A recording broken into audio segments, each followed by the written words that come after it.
Purdue homecoming game on Monday. We'll let you all know that when we receive it. And then just a little bit of a heads up, for that game against Michigan State, Robert Gallery will be recognized that game. We'll have a media availability with Robert on Thursday next week. More on that early next week. Coach? Thanks, Matt. You got it.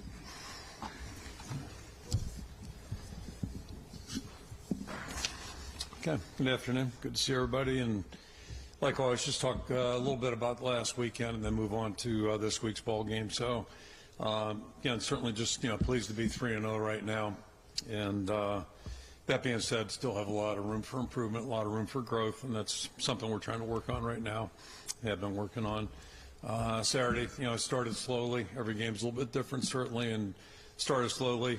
Part of that's us, part of that, give credit to Western Michigan. They really did a great job and took advantage of some areas that we were struggled in a little bit. So all in all, though, just pleased the way the team settled in and played good complementary team football the rest of the way, and saw some good execution, certainly in the run game, mostly on offense.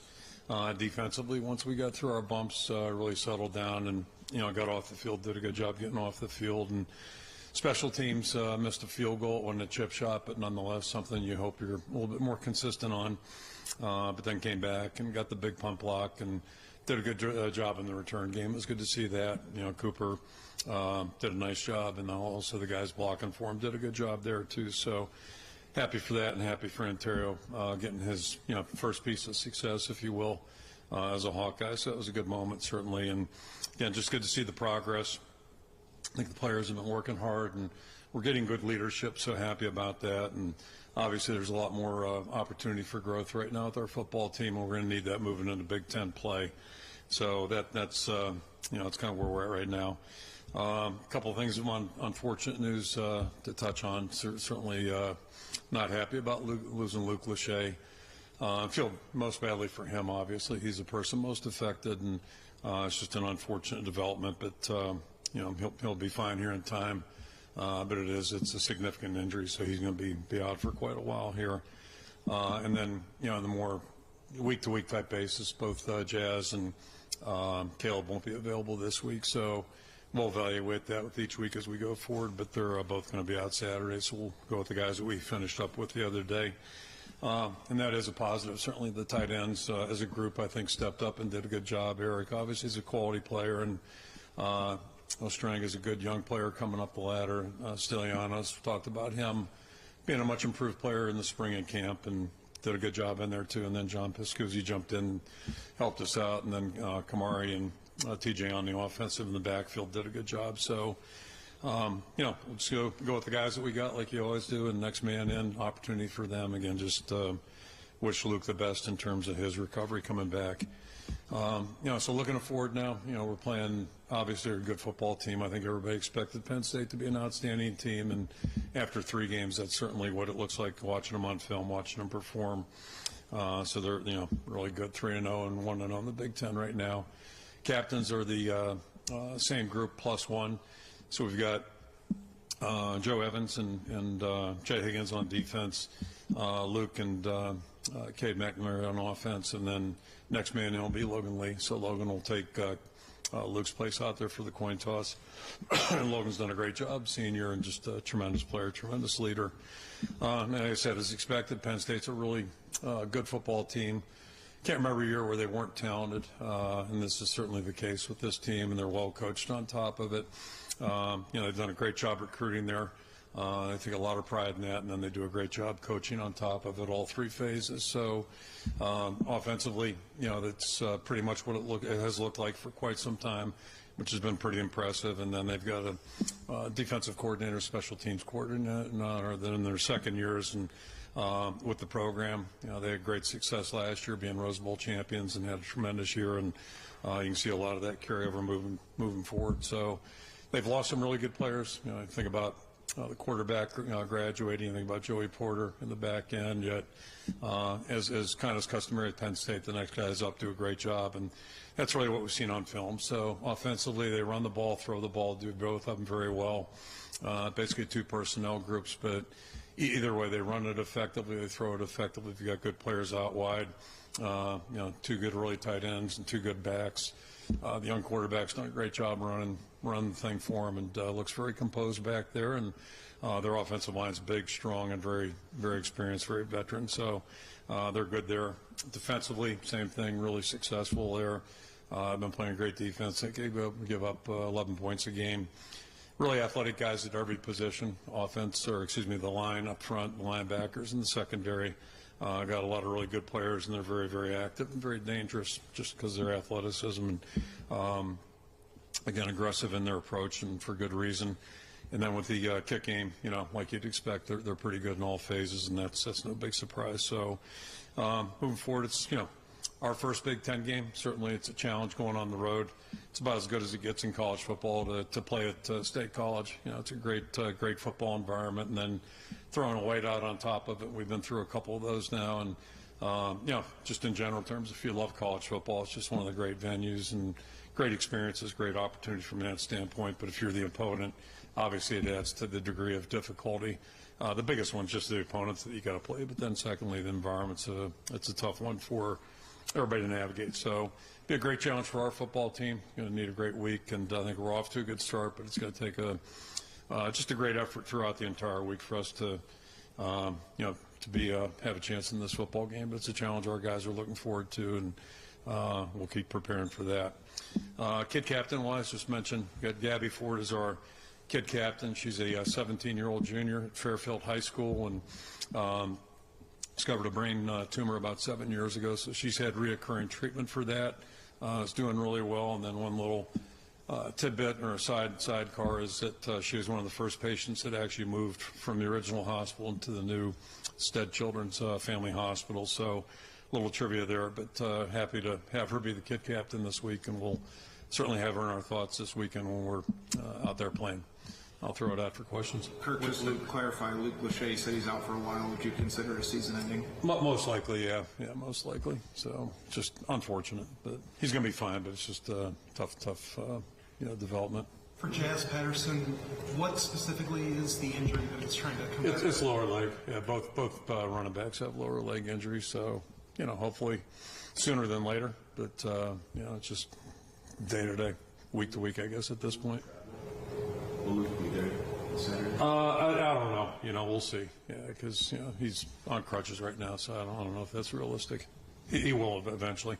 Yeah, he'll be with us. Like one of the players said, his mom's here. I mean, it's a tough time for Luke, obviously. Is he having surgery this week? What's the situation? Yeah, it should be probably over right now, or at least close to being done. It's a tough deal, and I've said it before, and it's a little bit like Noah's situation when you deal with the injuries or things that take a player off the field. It's just tough, because there's a human aspect to this too, and we all lose sight of that. I know, because especially in football, guys got helmets on. They're like gladiators out there in the field. But these guys are college kids, and they got feelings. And then, when it pertains to any athlete in the Big Ten or anywhere across the country, they invest so much. And it's not who they are, but it's such a big part of what they do, and they spend so much time working for it. And I don't want to say have that robbed, but, to miss out on something that they look forward to, it's really tough. It was such a gruesome-looking injury. Was it a clean break? Is that why? Yeah, I mean, if there's such a good thing as a good situation and a bad one, that's what we had here. So that's the good news. And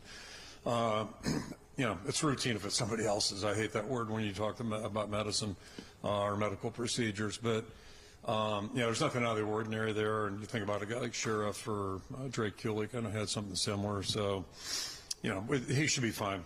Hasn't slowed Sheriff down at all, and nor Drake, once they came back. But it's tough in the meantime. Kirk, I want to ask you about the passing game with Cade. Have you seen that develop for the first 3 weeks, and do you feel like it's moving in the right direction? Yeah, I definitely do. I mean, it's just kind of talking about injuries. When guys can't practice or they can't practice full speed, it impacts everything. And that's players at all level. NFL guys are no different. If they're not on the field getting the work they need to get, at some point it catches up. So I think that's been the biggest deterrent, and that all took place back in August, and that's just one of those. It was a random injury, but it was real, and had to deal with it. And it's the good news; it's gotten better week to week, and he's been able to do more in practice. So there's more to it than just throwing the ball, but you also got to, call the plays, be involved in the cadence, all those kinds of things. So, I think it's like a lot of things. It's just a matter of us just keep chipping away here and feel really good about the people involved right now. So it's just a matter of trying to improve our execution week to week. Hopefully with each week of practice, we'll see better execution out there. And this is going to be a tough test here because you're going into a tough environment against a team that's really athletic and very opportunistic on defense. So it's going to be another step up. But good news is he's a veteran player who's done it, and at least he's got that to draw upon. But you still need to be, in the here and now too in terms of practice. Coach, I think Urban Meyer said that Whiteout was worth a 10-point advantage. I was just curious. 2009, you look up and you see 100,000 white T-shirts. What do you remember about that environment? Yeah, I think it's closer to 110, and that 10-point became 17 points real fast in 09. We always talk about getting off to a good start, especially on the road, just try to take the crowd out of it. We did just the exact opposite of that in 09, and next thing you know, it's 17-0. We're looking up, places going crazy. But the rest of the story there is it's a 60-minute game, and when you're playing a team as talented as these guys are and as good as they are, well coached as they are, there's going to be some lows too. Hopefully we create some highs, but there's going to be some lows, and you just got to keep playing. And if you're fortunate, you can make it a 60-minute game. That's the whole idea. But easier said than done because these guys really haven't played in a close game yet. And so that first things first is make it close, and you got to try to figure out how to make it go in the fourth quarter. But it's to play in a raucous environment like that. It's good to be the home team for sure. Obviously, you can't replace a guy like Luke Lachey, but what kind of expectations do you have for Steven Stilianos, Addison Ostrenga? What have you seen from them? Yeah, no different than a week ago or 3 weeks ago or a couple of years ago. Just basically for everybody, just want everybody to do their best and keep working and play as well as they can play. And the good news is, Addie's a guy that we threw in there last year, pretty much out of need and really responded well. He's been pretty consistent that way, and I thought he did a good job Saturday. He'll keep getting better the more he plays. Steve's a guy that I mentioned in the spring who's starting to emerge. I'm not saying it's a Zach Van Valkenburg story, but very similar. Year two, coming from a smaller skier, year two, just, has a lot more confidence now and a lot more competency. So I thought he did a good job Saturday, and we'll use him more now just by pure numbers. And like I said, Piscuzzi jumped in there and did a good job too. So, we like to have 4 guys at least that we can put in the game. And, Eric's done a good job, and, he's a veteran guy too. So the group will be fine. We're better with Luke. That's all. It's obvious on a couple levels, just playing wise, but also leadership. Have you seen Jamar Harris when he was out for as long as he was? How did he stay engaged? Yeah, it's kind of the same discussion. He was good that way, and he's been able to practice this year. But the biggest thing is that game time you miss, and both he and Cade could be in the same discussion. And that, these guys didn't play last year at all, and that's so he missed practice time, and then in Cade's case, he's missed practice time this year because of an injury. Jamari's because of the suspension, and you can't substitute that either. So the practice time's important, and then game time's important. Both these guys are coming off a long layoff, and the good news is I think they're just they'll climb, and they'll climb faster than the guys never played. That's the other good part about it because they both have experience. So Jamar's had a good week so far this week, and his attitude's great, and I'm confident he'll play well Saturday. Kirk, when you look back at 09 specifically, to go down 10-0 in 2 drives, and then how did you guys A, keep your composure, and then B, what was the impact of Claiborne's block punt, not only in that game but the big picture? Yeah, you just you have no choice. You have to try to keep your composure. It's easier said than done because it's easy to buckle in a situation like that. But that was a good football team that we had, and those guys hung tough. And you find a way. You make a couple plays. You never know how it's going to come, where it's going to come from. And Claiborne's thing was it was one guy's outstanding effort basically because it wasn't a punt block that called, but he was just doing his job. We have one guy pressing the punter in case make sure the guy gets the ball out, and he beat his guy that was supposed to be blocking him, and then it was a great sound. I'll never forget that sound. it's a really good sound or a really bad sound, depending on what sideline you're on. And then the ball comes right up to his, breadbasket, and he took it and ran. And that, he's a special player and a special person. And it's funny how that works sometimes too. Guys like that just spark a team, and then after that, we had a little different demeanor the rest of the way. Being from Pennsylvania, does it mean anything more to you to walk into that stadium, into that whiteout, and memories of this rivalry? Yeah, I carry a chip on my shoulder because they didn't recruit me, and I always joke about that. The obvious reason was they were trying to win. They were trying to win then, trying to win now, and they didn't recruit guys that ran 5 flat 40s at linebacker that weighed 200 pounds. So I've forgiven them. It's 50 years later. I'm over that, I think, but. I've always had great respect for the program. It's always, represented what football should be like, and they've been awfully good. I'll go back, throw trivia at you, how old I am, but it's either 68 or 69. They were playing Kansas, so it was old. They were playing Kansas in the Orange Bowl, and they stopped Penn State like 2 or 3 plays in a row down on the goal line, and then the refs figured out there were 12 guys on the field. So they got penalized, and then they got another crack, and Penn State won the game. I want to say it was like 15-14. I can't remember the score. But I just remember that, how to go 3 plays without anybody detecting that, and the officials didn't figure it out. But I remember that game vividly. I think Denny Onconce might have been like a linebacker. It was linebacker U, and Steve Schmier and Mike Reed might have been playing. I don't know. But I was a fan of theirs as a kid, obviously, because they were good, and Pitt wasn't any good. So that's the way it is. But yeah, I've gotten over that non-recruitment part. Deontay Vines shared that his uncle passed away a week before he scored that touchdown this Saturday. Were you aware of that, and just thoughts on Deontay's performance, especially considering that?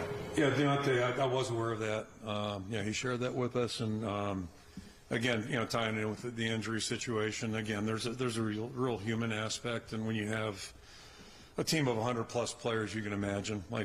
There's always, not always, but frequently something going on, family members. And again, we're talking about just impacting lives. And it's easy for us sometimes, I say just in general terms, to overlook that stuff, or you forget those things because we're all focused on the games and performance and all that kind of stuff. And each and every one of these guys have personal lives, all from very diverse backgrounds and things going on. And, so it's something that just seems to be, there's always something going on somewhere on the football team with someone's story. And how they choose to handle it is up to them. And, we respect that. And, I think it was about a year ago this time, Lee Sean was back, I believe, for a funeral somewhere in that ballpark.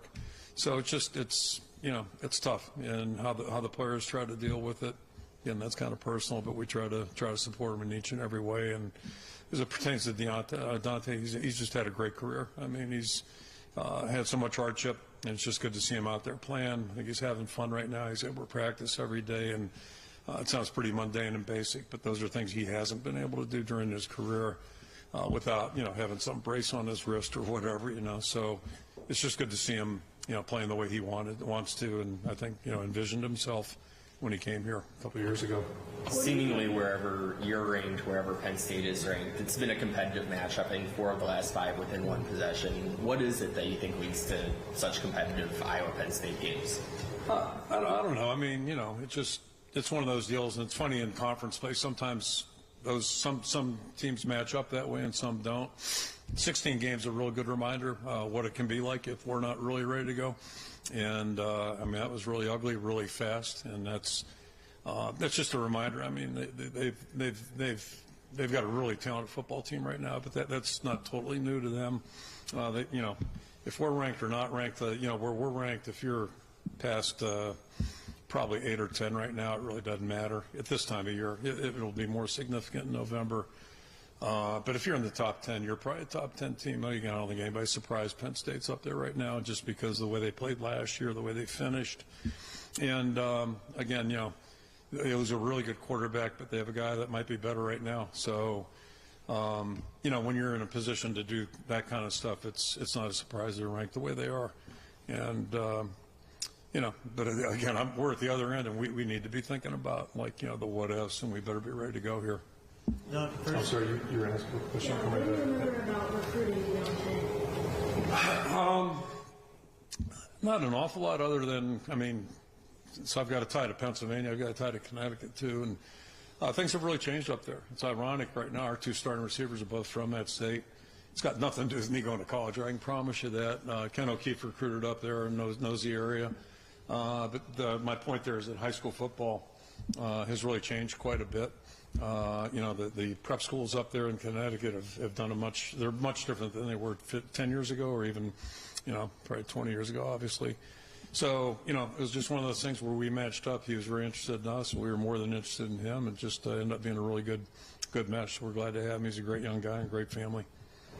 There's a bit of a sour taste in Penn State's mouth after the 2021 game. There was a little bit of controversy about accusations of flopping. Obviously, they lost their quarterback, lost the lead, lost the game. Are you expecting a little bit of extra juice out of them coming into a game like this? Not really. I mean, I don't know how many of their players were here in 21, and I don't know how many of our guys were here either. And then probably like me, not many of them remember much about it other than it was a tough game. You know, we had to make a big play to really get back into it. And, you know, I think, you know, once you play a game, it's usually pretty much goes to rest and you move on to the next season or whatever, next game. So, yeah, I don't think it's a big deal there. Along those lines, was that something that you addressed at all with James Franklin afterward? No, I mean, there's nothing to talk about other than, like, you know, congratulations or good luck. You know, in fact, there's no good thing to say. I'll share this with you. After 20-some years of being a head coach, I don't know of a good thing to say afterwards other than good luck. I mean, what do you say? If you win or lose, what do you say? It's not much to say. So, good luck. The long touchdown that Western Michigan had, what all did you see go wrong? Yeah, obviously a breakdown in technique and communication. And one thing I do know is that, like, you know, you can't play good defense if you don't tackle. And then the other thing, if you give up big plays, and they usually go together. But we didn't have a chance to tackle on that one because of just, you know, miscommunication. And that all three phases, it's like electricity in the water. It's just a bad combination. Bad things really can happen fast if not everybody's on the same page, and that's really kind of what happened there. And then, you know, some poor technique on top of it. So, you know, we better not do that again, or it's, you know, because we won't be able to survive, you know, easy touchdowns like that. And we're talking about it a lot, but you ran the ball pretty well that day with Robinson and Wager. Given what you did this last Saturday, do you feel more confidence that you can establish some run up there? Obviously, you probably have to, right? It would certainly be helpful. It's hard to find people that beat these guys because they haven't lost many games in the last, you know, 50 years, 60 years. But, you know, the teams that beat them last year did run the ball a little bit successfully, and that's always – but that's a truism in football. If you can run successfully, unless you just throw it every snap, you know, and if you're throwing it every snap, at least if we're throwing it every snap, that's not going to be good. You know, some teams are designed that way, we're not. So, yeah, you got to try to find a way. But these guys are a really unique challenge. They're very aggressive, very athletic, and, you know, they make it tough on you. So Kamari and Terrell both fully in the game plan. Oh, yeah. I mean, all three of those guys are in there, and Max jumped in. It was great to see him get a touchdown. I mean, he's worked hard, and I won't say he's a crowd favorite, but he's a team favorite. I mean, the guys all pull for the guys that are, you know, doing scout team work and things like that. But yeah, those two young guys have been. This can be a little different arena though than, you know, for what they're used to. But that's part. You know, they're going to find out now. So here we go. Kirk, when we've talked about the wide receivers, you've kind of mentioned staying patient, staying with the process. With Luke going down and his injury, does that kind of accelerate maybe the process a little bit with the wide receivers to get them more involved, or how are you kind of approaching it with Luke? Yeah, no, Penn State will kind of dictate what happens there, but the receivers are doing a really good job. You know, it just I think they've really practiced well. I think they're doing well on the field, and yeah, I got total confidence in that group, and we have confidence in our tight ends. We still have a good group there. You know, we'd be better with Luke, obviously, but you know, we still have a good group, so we're not going to just change our whole approach by any stretch. You know, so you know, let's keep trying to figure out what's the best way to maybe give us a chance to move the ball against these guys. Caleb Brown got his first touch this last weekend in that game against Western Michigan. Did you see his reaction? Just thoughts on getting him involved? And it's good to get anybody involved, especially if it's the first time. You know, it's just a positive. And it's not part of our game plan necessarily, but he is part of our game plan, in that, you know, he's in our rotation and has done a really good job. And said earlier, I think he's on the, if you will, he's still in the developmental mode a little bit, but he works hard every day. He's got a good skill set, and it's just a matter of time. He'll get some production too. Coach, with Penn State's ability to really kind of defend the pass rush, especially in the quarters, I guess, is there a greater emphasis on getting that run game going as early as possible? It'd just be helpful in general if we can do that. We're better if we can play balanced, at least have the threat of being balanced. And you know, if they make you, especially this team, if they make you one-dimensional, they can get after the quarterback very aggressively, and they got a bunch of guys up front that can move, and they're really slippery and just, you know, crafty. So yeah, I mean, if it gets into one of those games, I don't think that's a good thing for us, and it'd be better if we could. But again, easier said than done. When you look at the quarterback, just a true sophomore, what impresses you about his play? Composure. I mean, he's very talented. He's a big guy, can run and throw, and but he's really just seems very relaxed and in command and very composed back there. And I'll go back to, he got extensive playing time in the opening game a year ago. I think it was the first game in the Big Ten last year against Purdue on that Thursday night. He played a lot and really did a good job. So I mean, it's not like he didn't look like he was out of place at all. And now, you know, he's got the keys to the car, so he's doing a really good job with it. You were mentioning Ontario, and we keep on hearing from players about his speed. What do you think is kind of the next steps for him in his development? Same, just the key word you said, development. You know, he just what we're asking him to do is totally different. Not unlike, you know, all the guys that are playing on the defensive line. We play a little bit differently than some people, and so there's a learned aspect to it, and I think that's what he's going through right now. And talked to him last week, just reminding him that, you know, Y.A. Black wasn't Y.A. Black 3 years ago. Same thing with Logan Lee. You know, go down the line, any of the guys, but especially those interior guys. There's a real art to playing in there. It's something you learn how to do. And I mentioned a guy like Y.A. Black, who's, you know, pretty big human being. And, you know, Brady Reef played very successfully in there, 260, 265, Carl Klug. So we've had all kinds of body types in there. And Terry's a really talented guy. He's a great young guy, good attitude, and he's a tough guy. He's just got to learn how to play, and then with that will come, you know, playing faster and a little bit more effectiveness that way. How much of the pass rush or lack thereof is kind of based more on the quick game that the other teams are throwing at you versus not having somebody to really get to the quarterback? Yeah, I think we have guys that can get there if they get a chance. It just, yeah, a lot of that stuff is a couple things. You know, sack numbers are important. Obviously, you'd rather have them than not have them, but they don't tell the whole story. You know, can you be disruptive? And then to your point on the quick game, sometimes getting your hands up is more disruptive than, you know, trying to get pressure on a guy if the ball's coming out pretty fast. So, yeah, I mean, it's a little bit more, you got to move past the stats. I think it just really go off what you're seeing on the tape. And, you know, I think we got a couple guys that can be disruptive there. We just haven't had that opportunity really yet. With the development Sebastian Castro's had since he's been here, I mean, was there a time, like a conversation or play or anything where you kind of saw things kind of click for him? I think it was the bowl game last year, is where that month, not just the game itself, but that month, you know, things happen faster. And I don't mean this, how do I want to say this? But like our opponent right now, and there are a couple teams in our conference where their guys, they jump in and move faster. You know, it's a quicker, they get there quicker to the, you never make it to the end line, but you know what I mean? They play a little bit more proficiently, a little quicker, because they may come in a little bit more advanced than a lot of our guys. You know, we're not getting a lot of 5-star guys that my sister Jewel could say, yeah, take that guy, that guy, that guy. So, you know, there's a little bit of a learning curve or a growing curve, and whether it's physically or learning how to play, all those kinds of things factor in. But that's, you know, that's just the world we've lived in for quite some time. We're comfortable there.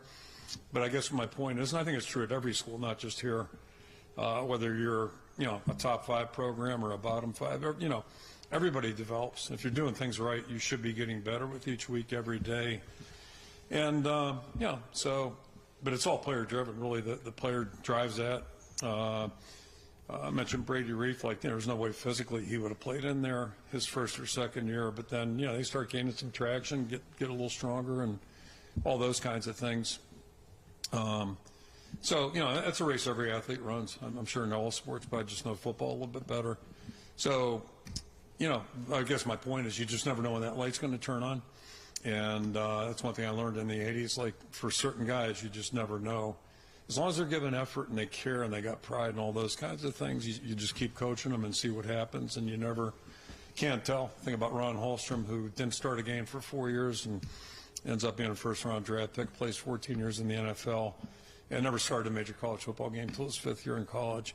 So, you just never know if the guy's got the right attitude and he's got a skill set that will enable him or allow him to have success.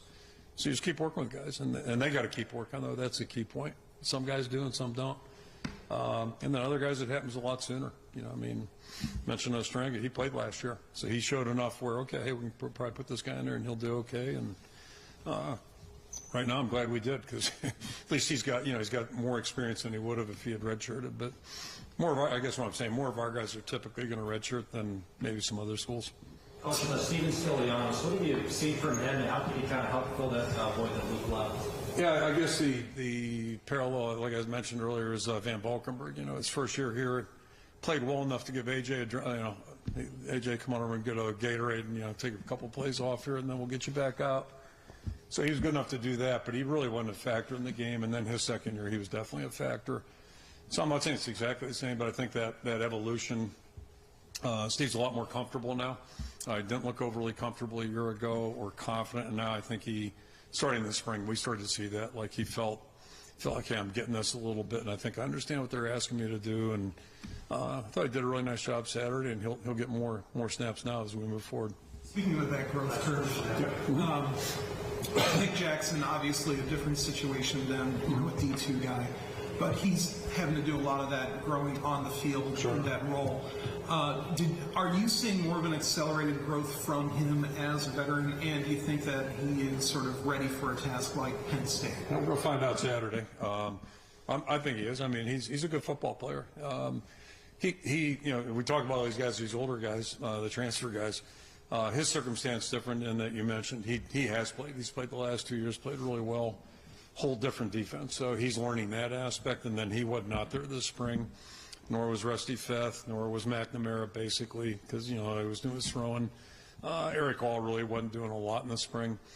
So, those gaps of time. But, the guys that have played, I think, are more capable of making it up faster than somebody, say, who hasn't played, so you got these different discussions. But, that's the interesting part about all this stuff. It's like a puzzle in some ways, and you just try to – but everything we thought Nick or hoped he was and thought he was in recruitment, that's who he is. He's extremely serious, extremely mature, ultra-focused, great team guy, and a really strong leader. So with every week, I think we'll see him keep playing better and better. And I'd say the same thing about Jay. Jay's been in the program, growing the other way. One of those guys that maybe wasn't heralded coming in here.